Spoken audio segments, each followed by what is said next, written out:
Assalamualaikum. Jangan lupa like, comment, and subscribe. Bye.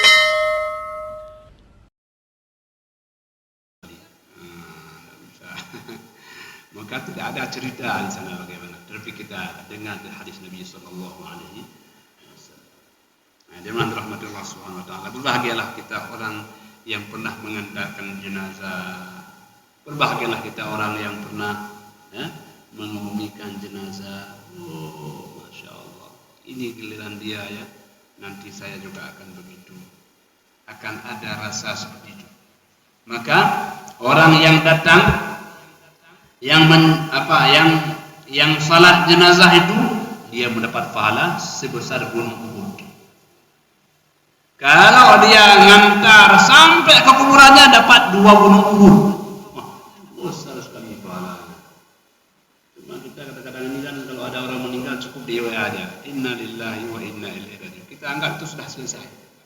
Panjang kali itu. Inna lillahi semuanya. Bukan enggak boleh, tapi itu tak cukup. Enggak cukup lah. Tidak bisa itu menggantikan salat jenazah. Enggak bisa menggantikan ngantarin ke kuburan. Harus praktek langsung. Nah, jemaah rahmatullah subhanahu wa ta'ala. Jadi yang pertama qila wa qala, menyambung-nyambung perkataan. Yang kedua wa idha'atil mali, menyia-nyiakan harta. Yang ketiga wa kasrati su'ali, banyak bertanya. Banyak bertanya bagaimana? Enggak penting. Enggak penting. Nama ayah saya siapa? Untuk apa tanya sama orang nama ayah saya? Ya enggak penting. Atau ada pertanyaan yang pertanyaan itu menyusahkan orang. Pada suatu hari Nabi telah mengatakan Allah wajibkan haji bagi orang yang mampu. Ditanya sama yang tanya, tiap tahun ya Rasul? Itu apa tanya tiap tahun? Kata Nabi, kalau saya jawab ya, maka pasti wajib dan kalian pasti nak mampu. Itu apa tanya? Jadi kalau ada beban jangan ditanya, kerjakan saja. Ditanya makin banyak ditanya makin nambah bebannya. Jadi setiap tahun ya Rasulullah. Tidak penting ya, kerjakan terus. Sudah, alhamdulillah. Jadi, rahmatullah, janganlah kita bertanya sesuatu yang pertanyaan kita membuat orang lain berat karenanya. Hamba Allah yang dimuliakan Allah Subhanahu wa taala, tiga. Yang keempat, wa'an man'in wa hatin, dilarang pula dari melarang sesuatu kemudian dia sendiri mengerjakannya. Ini kita tidak boleh tapi dia kerjakan. Jangan. Harus konsisten.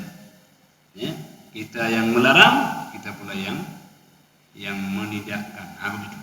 Konsisten. Man'an wa hatin. Jangan larang kemudian kerjakan. Kita hanya harus. Tapi kemudian ketika dia tidak. Jangan. Man'an wa hatin. Kemudian yang kelima apa lagi? Wa uquqil ummahat, durhaka kepada ibu. Semua kita ada ibu dan ibu pula ada ibunya lagi. Jangan pernah kita durhaka kepada ibu. Bapak boleh? Tidak boleh juga. Tapi kenapa ibu? Ibulah yang pertama, nanti kedua baru bapak. Karena 3/4 hak kita ada sama ibu kita. Tidak ada orang yang bahagia karena durhaka kepada ibunya. So, bagaimanapun suksesnya akan gagal pada ujungnya karena doa ibu doa yang tidak akan berhenti. Kita pernah dengar kisah Jurej ya, kisah Jurej. Siapa Jurej? Jurej orang yang saleh, bukan saleh namanya. Kita bukan saleh, tidak. Memang saleh orang, memang saleh orangnya. Jurej ini jemaah rahmatullah kalau dia salat tidak berhenti. Sehingga ada orang yang iri hati karena ibadahnya. Maka dia carilah seorang wanita dunasusila untuk menggoda Jurej. Jurej ini di bawah bubuk derita itu. Kalau orang masuk tidak ada kunci bisa masuk terus. Jadi cewek ini tadi, ya sudah dikumpankan oleh orang untuk menggoda. Jadi Jurej lagi sholat dia goyang-goyang enggak. Gimana? Dibuka baju habis enggak juga. Sholat juga. Marahlah wanita itu. Marahlah. Akhirnya bagaimana?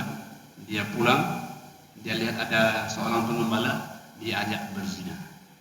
Setelah dia hamil, habis hamil, lahirkan. Setelah lahir, dia bilang, inilah kamu tanggung jurid.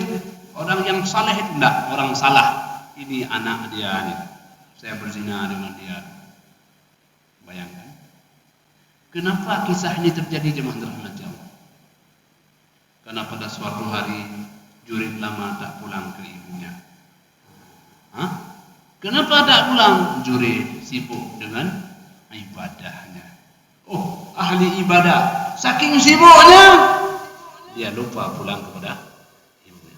Jadi makanya kalau yang masih ada ibu malam ini terus pulang. Pulang ke ibunya. Akhirnya karena tidak pernah pulang dia, sekarang ibunya yang pulang kepada dia. Jurid, kau tak datang kepada saya, biar ibu yang datang padamu. Jurid, tidak apa-apa. Datanglah ibu ke rumahnya. Nah, diketuk pintu. Assalamualaikum jurid. Ternyata jurid lagi sedang sholat. Ya Allah, ini saya jawab panggilan ibu atau saya tetap pada panggilan Allah? Kalau saya jawab bagaimana? Kalau tak jawab bagaimana? Jurid, tidak pula bisa dia. Ragu dia. Bagaimana caranya ini? Akhirnya berkali-kali ibunya, ya Allah, jurid anakku, tunjukkan kebesaran-Mu ya Allah.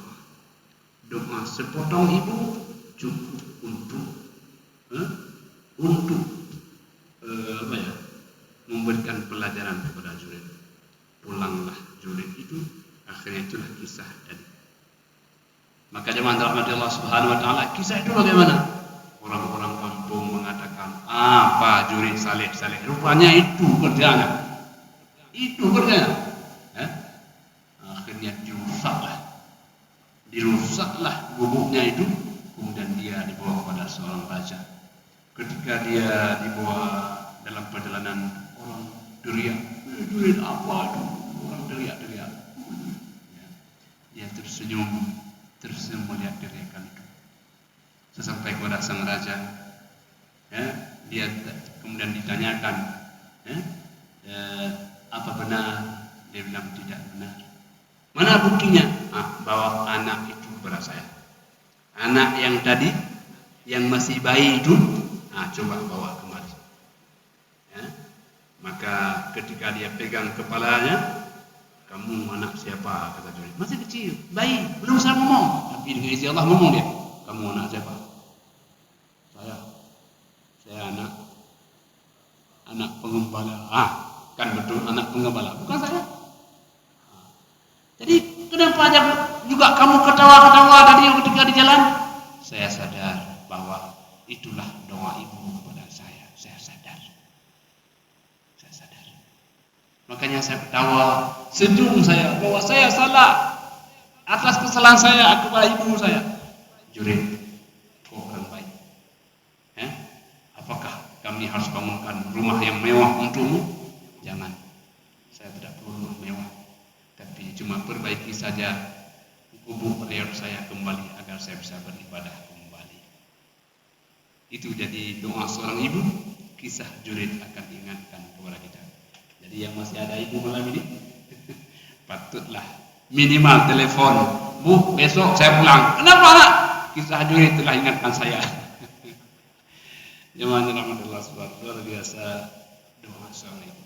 Makanya kerinduan seorang ibu kepada anak melampaui kerinduan anak kepada seorang ibu. Saya mesti ingat dulu, mama almarhumah itu kan di kampung itu kan ada mangga apa yang besar-besar buahnya itu? Golek, mangga golek. Itu masih 3 bulan saya belum pulang, sudah ditumpuk mangganya. Dan tidak dimakan-makan. Waktu saya pulang tidak ada satupun yang bisa pakai lagi, semua harus dibuang. Tapi mendingan boleh buang mangga ketimbang boleh makan. Masya Allah, ya Allah. Betapa kerinduan ibu itu luar biasa. Mungkin pengalaman yang sama juga kita rasakan semua. Kerinduan kepada anak itu melampaui ketimbang kerinduan anak kepada seorang ibu. Makanan itu rela basi dia karena enggak sanggup masuk ke dalam mulutnya, karena dalam air matanya adalah anak yang paling dia cintai. Jadi jemaah rahmatullah subhanahu wa ta'ala, nggak usah cerita kerinduan kita kepada ibu. Tidak akan sebanding bagaimana ibu sayang kepada kita. Nah, jadi oleh karena itu kita kembali dengan rahmat Allah adalah wa uququl ummahat. Yang kelima adalah orang yang durhaka kepada, jangan pernah durhaka kepada ibunya. Dan yang keenam wa'dil banat, jangan pernah menggugurkan anak hidup-hidup sebagai pada masa jahiliyah. Jadi ini 6 hal yang dilarang oleh Nabi sallallahu alaihi wasallam, ditulis oleh Al-Mughirah kepada Muawiyah radhiyallahu anhu. Jadi itu yang ditulis, kita tulis kembali malam ini. Kita tulis walaupun bukan dengan tulisan, tapi kita tulis dalam hati sanubari kita agar menjadi rekaman yang penting dalam langkah-langkah kehidupan kita. Dalam firman Allah Subhanahu wa taala, inilah pesan-pesan terpenting dalam kehidupan kita sebagai hamba, agar tidak ada yang tersia-siakan, dan manusia yang paling hebat bagi kita adalah ibunda kita. Ibunda kita tak akan pernah orang dapat membalas jasanya. Kita dulu pernah baca hadis, athar, riwayat, bahwa ada seorang yang menggendong mamanya, ya kan? Menggendong sampai terkelupas dia. Lalu ditanya kepada seorang sahabat, saya ini gendong mama sampai terkelupas nih, apakah saya sudah membalas jasanya? Kata sahabat, enggak. Bahkan tidak pun setetes air susunya yang kau dapat balas dengan itu. Jadi jangan pernah ada cerita kita sudah balas jasa orang tua kita, tidak pernah ada cerita. Jangan rahmatullah subhanahu wa ta'ala. Maka patutlah kita bertekadkan ilmu mata, apalagi mereka yang sudah meninggal dunia. Mungkin kita hari ini katakanlah sudah berhasil, tapi keberhasilan kita tak pernah beliau lihat. Cukuplah doa-doa kita yang kita kirimkan kepada beliau, walaupun beliau tak pernah melihat keberhasilan kita. Dimana rahmat Allah Subhanahu wa taala, maka mungkin kalau kita bilang sama mama itu, tidak pernah mama bilang enggak ada. Enggak pernah enggak ada. Selalu ada, walaupun beliau tidak ada. Hamba Allah yang dimuliakan, itulah perilaku baginda Rasulullah sallallahu alaihi wasallam. Haddatsana Hisham bin Abdul Malik qala sami'tu Ibnu Uyainah qala sami'tu Ibnu Al-Munkadir sami'tu Jabir radhiyallahu anhu qala, Jabir pernah berkata, ma su'ila Rasulullah sallallahu alaihi wasallam an syai'in qad qala la. Nak pernah ada bila ada orang minta kepada Nabi sesuatu, nak pernah ada beliau bilang tidak ada. Tidak pernah. Nabi minta apa saja udah beliau tidak pernah bilang tidak ada. Kita pernah nggak bilang nggak ada?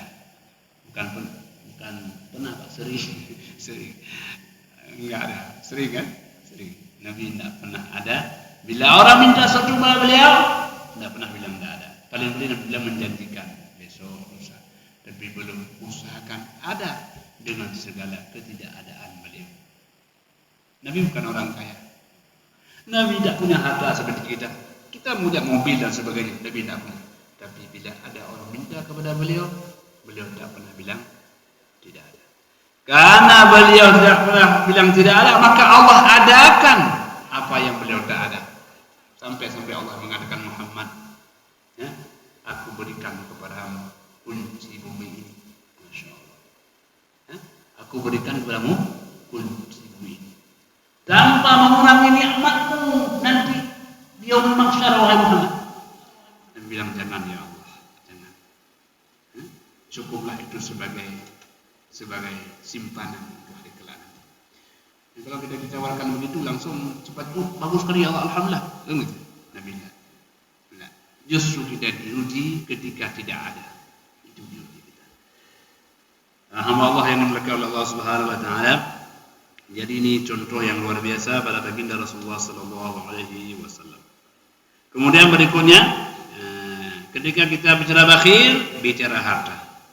Harta bila berada pada orang yang saleh, maka harta ikut saleh juga. Salehnya harta karena saleh pemiliknya. Salehnya mobil karena Bukan pemiliknya namanya soleh, bukan. Karena soleh pemiliknya. Karena solehnya pemilik. Jemaah rahmatullah subhanahu wa ta'ala, babu al-malu salihu lil mar'i salih. Bab harta yang saleh ya, bagi orang yang saleh pula. Ya. Jadi memang begitulah hidup ini. Biasanya kadang-kadang kita dapat mungkin kita yang saleh dapat istri yang salehah. Kalau ayahnya saleh, anak dapat anak yang saleh pula. Tapi kalau enggak bagaimana? Kalau enggak, Allah sedang mencoba kesalehan kita. Anak saya kok enggak ini Pak?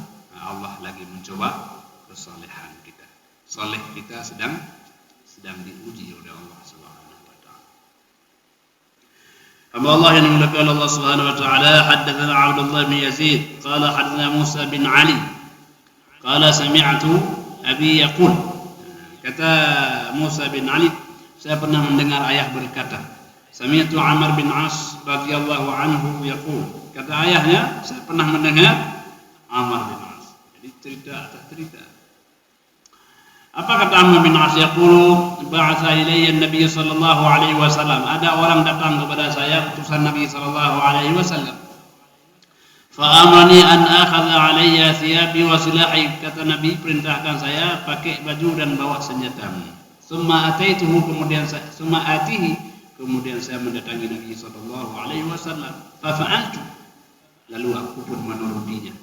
Fa'atihi, saya pun mendatangi Nabi sallallahu alaihi wasallam wa huwa yatawadda. Ketika saya datang, Nabi sedang berwudu. Bayangkan. Kalau mungkin kita lagi makan, enggak, Nabi sedang berwudu. Ketika saya datang, Nabi sedang berwudu.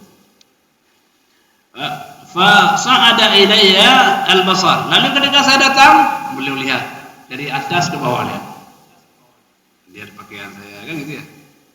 Kadang-kadang kita enggak perhatian kepada orang. Dan Nabi begitu perhatian kepada kita. Dilihat, wah, ini bagus sekali bajunya.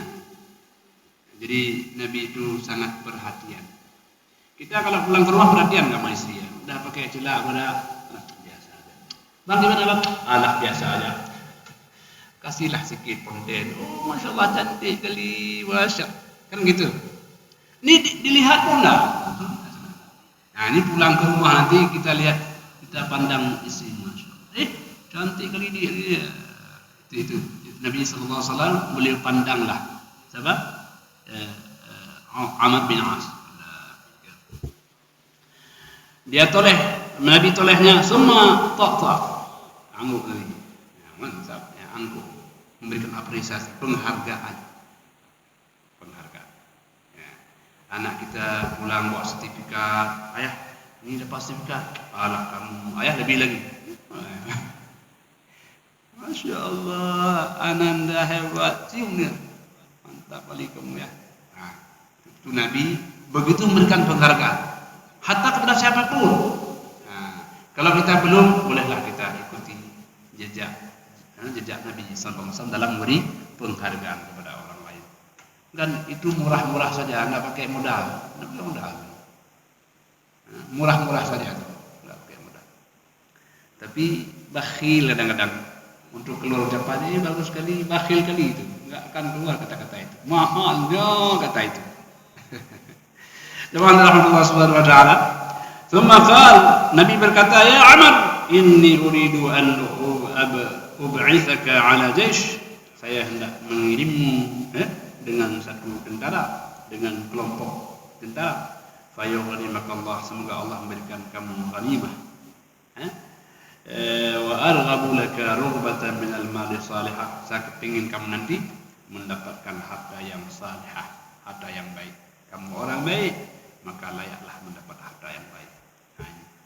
Nah, kalau orang baik dapat harta yang baik, disedekahkan, infakkan, ya kan? Makin banyak harta dia, makin senanglah orang lain. Kadang-kadang kalau kita banyak harta, orang lain senang. Kenapa? Karena ketika kita bahagia, kita ikut membahagiakan orang lain. Nah, ini sudah ada makan gratis. Kenapa? Jadi ada sedekah, saya lagi ada harta Pak. Nah, Masya Allah. Jadi orang senang, orang doakan, ya Allah, berikan Bapak itu banyak harta Pak. Kenapa? Kami senang beliau banyak harta. Kami pun banyaklah gratis. Senang. Didoakan oleh orang lain, padahal kita tak mendengarkannya. Dan doa seperti itu, doa min wara'il ghaib, kita tidak tahu dan itu mustajabah. Kenapa? Kan ikhlas sekali orang mendoakan kita, ikhlas sekali. Nggak ada hubungan apa-apa kita sama dia, tapi karena kebaikan kita, maka kita didoakan oleh orang. Maka mungkin kita bisa seperti ini, banyak doa-doa orang lain kepada kita. Kita tidak tahu siapa. Justru Allah tahu siapa orangnya, kita yang tidak tahu. Maka harapkanlah doa orang yang tidak mengenal kita. Hah? Orang yang tidak mengenal kita. Ini enggak, kalau pakai motor atau pakai mobil kita parkir sembarangan, susah orang. Itu doanya apa? Ya Allah, susah saya, Allah balaskan susah sama dia ini. Jadi oleh karena itu bikin orang senang. Ya, nggak apa-apa, biar jalan jauh sedikit, nggak apa-apa. Yang penting orang mudah, jangan orang macet, nggak apa-apa. Jalan kita sedikit sambil olahraga kan bagus. Ada bang rahmati Allah. Kalau kita memudahkan orang, Allah mudahkan kita. Kalau kita buat orang lain senang, Allah senangkan kita. Kalau kita buat orang lain bahagia, Allah bahagiakan. Pasti itu, pasti. Allah bahagiakan kita. Ya, yassiru wa la tu'assiru. Mudahkan, jangan kau persulit. Basyiru wa la tunaffiru.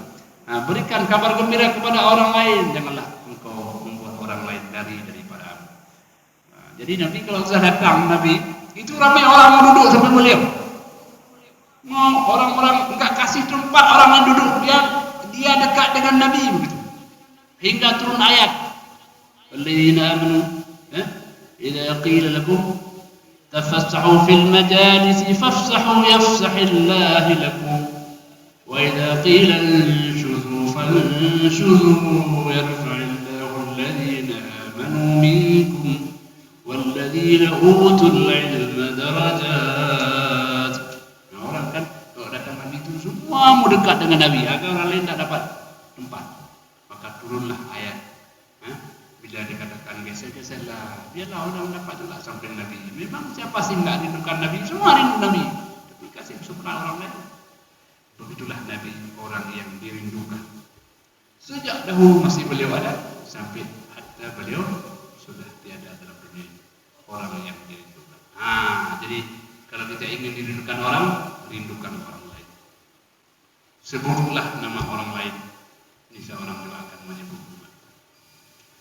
Teman-teman Allah, mungkin demikian beberapa hal contoh-contoh akhlak Nabi yang merupakan samudra yang tiada bertepi. Tidak akan mungkin kita bicara satu hari satu malam, bahkan setahun pun, karena kayanya akhlak Nabi SAW yang menjadi teladan dalam hidup dan kehidupan kita. Demikianlah apa yang dapat kami bacakan, hanya kepada Allah sajalah kita akan kembali. Hadanallahu wa iyyakum ajma'in. Wassalamualaikum warahmatullahi wabarakatuh.